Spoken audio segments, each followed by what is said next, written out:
is Hayo Breinbauer, and I'm a neurologist from Chile.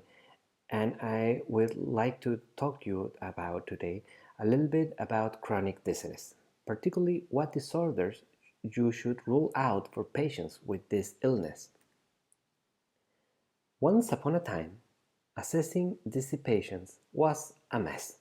I don't know if you relate to this idea, but many colleagues have shared this feeling during the years. But thankfully, this is no longer the case.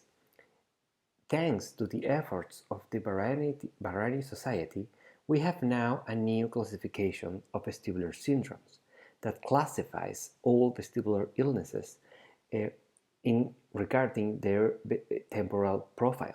So we have acute, episodic, and chronic vestibular syndromes. For acute syndromes, the thing is relatively straightforward. Most patients will have either vestibular neuritis or a stroke of posterior fossa, and there's a lot of lectures, and there's been a great effort to teach about the Hints plus technique to identify these two groups. A similar situation happens with episodic vestibular syndromes, where most patients will have BPPV, benign paroxysmal positional vertigo, Meniere's disease, or vestibular migraine. And you can easily identify these different situations based on whether the episodes of vertigo are brief or long, or if they're positionally triggered or spontaneous. Yet, with chronic dizziness, there's still a little bit of a mess, or at least I feel like that when approaching dizzy patients with chronic dizziness. And in this lecture, I will like to share with you how do I approach this challenge, this real challenge that is chronic dizziness. And I want to that the take-home message of this lecture is that most patients will have a relatively new disease that is persistent perceptual postural dizziness, and we will talk about it in the second half of this lecture. And PPPD, which is persistent perceptual postural dizziness, can coexist with other forms of chronic dizziness that can be easily ruled out with paying attention to a few clinical signs. And this is the idea that I want to share with you. So let's start with these other forms of chronic dizziness. And I think it's better to organize this by following the clinical signs that you have to look out for. The first thing is to always look for BPPV. And most of you are saying, but hey, that's an episodic vertigo form. I will discuss that in a minute. But it's very important to always look for BPPV in chronic dizziness. Then you have to make a head impulse test. And performing head impulse tests will help you a lot to identify the most common forms of other chronic dizziness illnesses. As with all patients, and particularly in dizzy patients, you have to look the patient in the eye, not only in a human level, but to look for spontaneous central nystagmus, and we will discuss that in a minute. Finally, and particularly if you have not found BPPV abnormalities in a head impulse test and no spontaneous nystagmus, I would always recommend to perform a hearing test to trying to identify and discard vestibular schwannoma. Let's get point by point. BPPV is a form of episodic vertigo, but it is the most frequent form of any kind of vertigo and dizziness in all kinds of population. And many patients can be very vestibularly sensible, and this can give you a situation where BPPV mimics chronic dizziness. So always look for it. And if you are in a hurry, you can do the Dix-Hallpike maneuver even in a chair, which is a technique I use every day in the clinic, and I recommend if you do not have a table.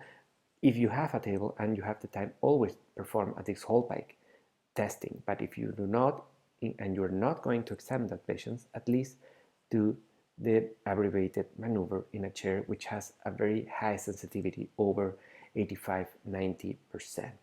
So roll out BPPV. You will be surprised how many patients have otoliths loosed, and that can be easily solved with a repositioning maneuver. So you have not this ideal situation, you have to move forward. And the next step is performing a head impulse test. You can do it with your own hands and using your own eyes to check if there is those corrective saccades. And if not, nowadays you can rely on the video head impulse test. There are many lectures exploring how to do this properly, and I invite you to see them if you have not do that yet. Most patients, when you find in most patients with an unilateral abnormal head impulse test, so one ear is good, one ear is not working correctly, you will find in those patients a history of a previous acute vestibular syndrome that can have happened even months or years before. At some point, they will have that history. And what are we seeing here is that this is actually a vestibular neuritis, the most common form of acute vertigo that has not been properly compensated. This is a non-compensated old vestibular neuritis, and this is very often, particularly if patients have no exercise, no vestibular rehabilitation whatsoever. You will find this, and this is very easy to treat with vestibular rehabilitation, even if many years have happened. But if you have a unilaterally abnormal head impulse test and no history of previous acute vertigo, you have to get suspicious because this is similar to having a unilaterally high frequency hearing loss. And I know many of you are already thinking, hey, this can be a vestibular schwannoma. And yes, this can be a vestibular schwannoma. So unilaterally abnormal head impulse test or unilaterally hearing loss of high frequency, do an MRI to check for that vestibular schwannoma. Now, what if you find in your head impulse that both ears are not performing well, that you have a bilaterally abnormal head impulse test? This opens the diagnosis for bilateral vestibulopathy. And bilateral vestibulopathy is a big thing. There's a lot of causes, but most times patients will have no identifiable cause for their bilateral vestibulopathy, and you will have an idiopathic bilateral vestibulopathy, and that's just okay. That's what you will find in most cases. There are some situations you have to consider. There is Presby vestibulopathy. Some patients can have bilateral vestibulopathy very early in their life, in their 40s and their 50s, but many patients will have a decrease in vestibular function from the 60s onwards. You can be quite relaxed if you have a bilateral vestibulopathy in patients that have a very pure chronic dizziness. But if in the history you ask, hey, at any point of your life, have you had a very bad day, a very strong vertigo attack? Yes, 2 years ago, or 2 months ago, or 2 weeks ago. No, well, that will be acute. But 2 years ago, I had a very strong acute vestibular syndrome. Then you have to be suspicious that because a positive history of acute vertigo in bilateral vestibulopathy can be a very dangerous thing to have. That can easily be a cerebellar stroke or a deficiency in vitamin B complex, which are things that you should identify and treat properly. Okay, so completely the opposite with unilaterally abnormal head impulse test, a positive history of acute vertigo, do an MRI and search for causes for bilateral vestibulopathy. So, other thing that you must always do is check for spontaneous misdiagnosis. and many patients will have this. This is a vertical nystagmus that beats downwards. This is what we call a downbeat nystagmus. And of course, this is always central in nature. And most times it will speak about a cerebellar disease. This sign will go stronger, the nystagmus will be stronger in supine position or with head hanging. So you can look for it when checking for BPPV. Most of these patients will have a normal MRI. So don't get afraid if you don't find something in the MRI. And if it is combined with bilateral vestibulopathy, you have to think in the canvas syndrome, and there is extensive literature about this.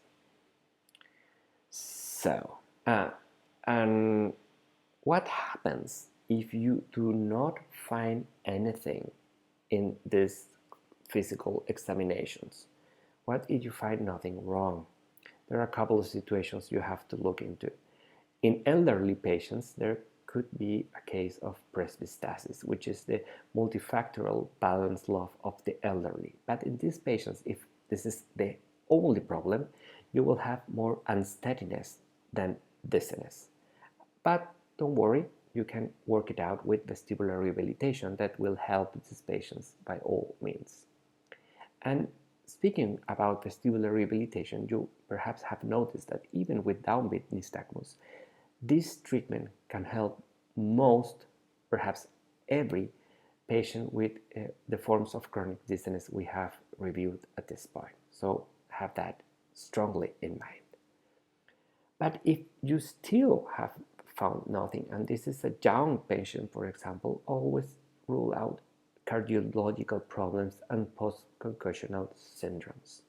These are not that often to find, but if your patients have symptoms that are triggered with orthostatic situations or with exercise, or have episodic situations of only with lightheadedness, think of dysrhythmias and dysautonomia.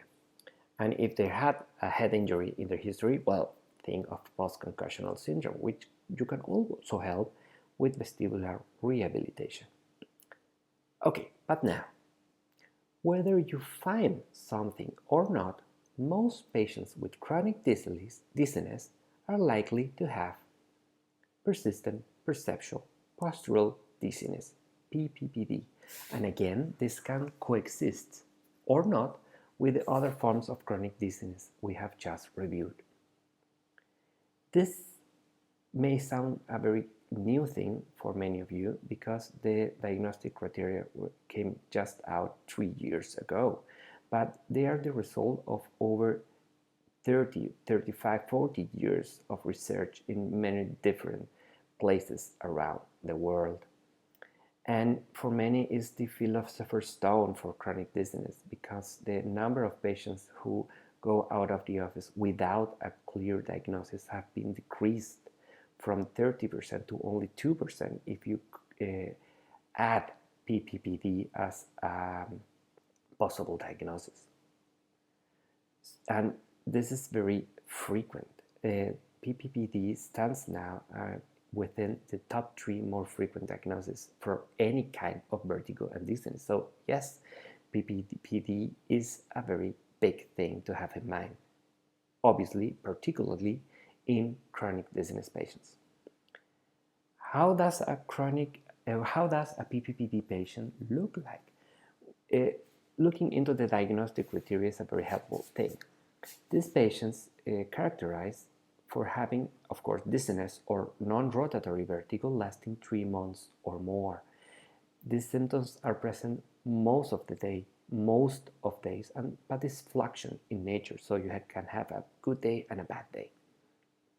Symptoms do not trigger with something particularly, but they can be exacerbated by different stimuli, for example, being upright or being subject to active or passive motion, and particularly to be exposed to a complex visual stimuli.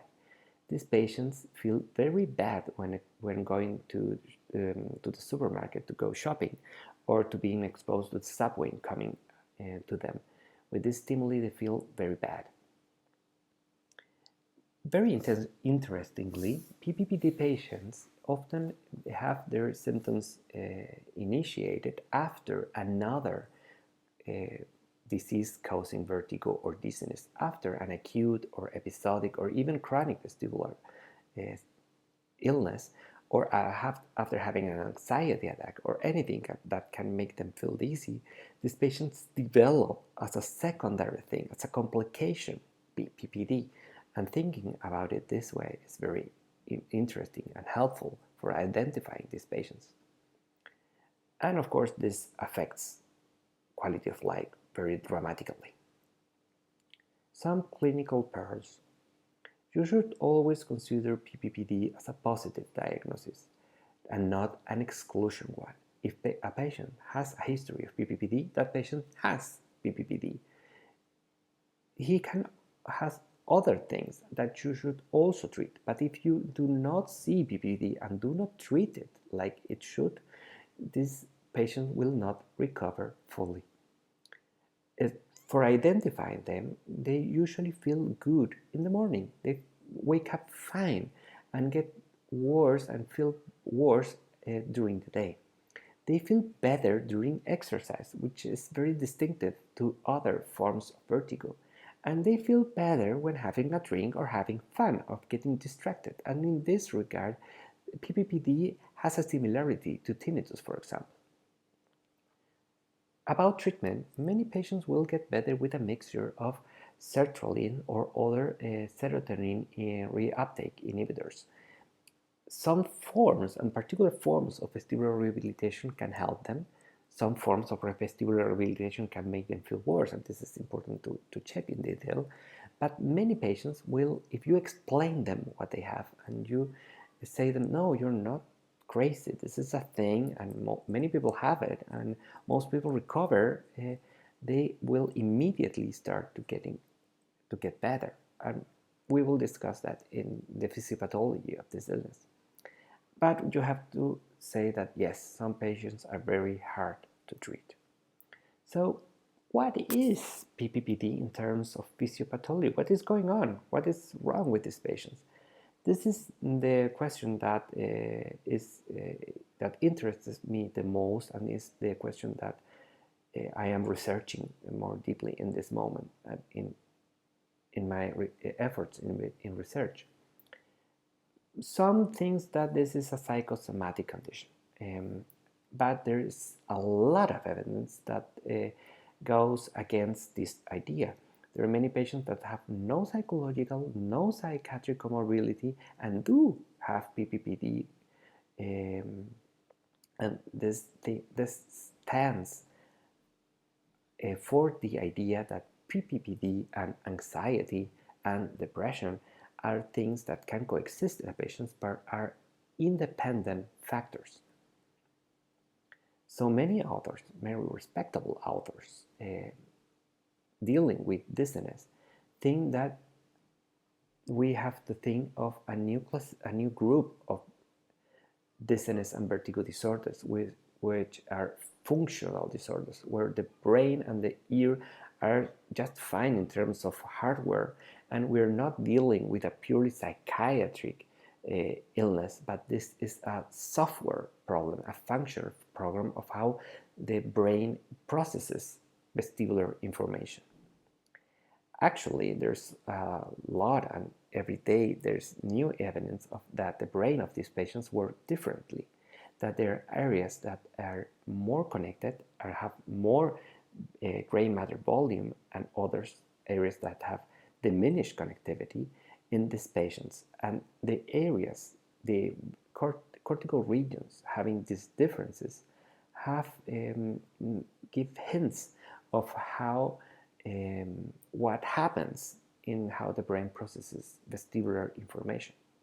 The currently accepted model that is actually a question of great debate at the moment, says the following, that if we see balance as the integration of visual, proprioceptive, and vestibular information, a precipitant, an event, another form of vertigo, can disarrange how this network works normally, making a few changes in the brain, increasing visual dependency, giving a more rigid postural control, relying less in proprioceptive information, and altogether diminishing the integration of proprioceptive, visual, and vestibular integration in the brain.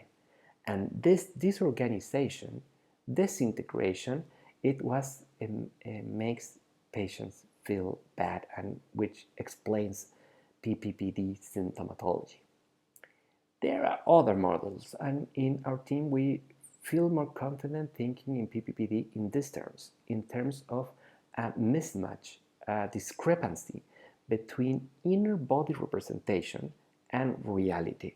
What does this mean? This means that the brain thinks my body is here and it has this relation, for example, with gravity, but reality and what comes into my head from vestibular, visual, and proprioceptive signals doesn't match what my brain have calculated about my body self-position. And in our team, we have asked the question of what if this has not only to do with my body position, but with my self-position regarding my whole three-dimensional environment and my ability to navigate through that environment. And here we are including the concept of spatial navigation, our main hypothesis. And I want to take these last few minutes to share our latest research in this field, is that we think that PPPD exists as a discrepancy between the inner model of the world and reality in terms of the spatial navigation instances of the brain. How do you test for spatial navigation capacities of the brain? There are many ways. This is the Morris water maze, when you ask a rodent to find a hidden platform in a swimming pool. The rodent tries this in different trials, and he has to remember where the platform is in order to reach it more rapidly in subsequent trials. You can replicate this experiment in humans in a virtual environment, as you can see in this picture. And we did just that, and we asked the patients to find a hidden target in a virtual round pool. And we got very surprised with our results, actually, because you have healthy volunteers that had no problem finding the target in the white square in the image, and patients with other vestibular diseases, Meniere's disease, vestibular migraine, BPPV, vestibular neuritis, have a little bit more problem finding it, but they actually do it. But PPPD patients are very lost in space regarding this task, and they wander around not finding the target. And even if they find it, they cannot remember and navigate properly to it in subsequent trials. These differences in spatial navigations were so dramatic that allows us to discriminate between PPPD patients and other vestibular patients. So we actually think that this could represent the first biomarker helping us to diagnose these patients, not relying exclusively on subjective clinical criteria. We think it's an important thing that we are looking more in the lab and future research at this moment. So that is our idea of PPPD, and I hope you have got this message that most patients with chronic dizziness will have persistent perceptual postural dizziness with or without other forms of chronic dizziness that you can identify with the clinical signs that we reviewed. Thank you very much for your time and attention.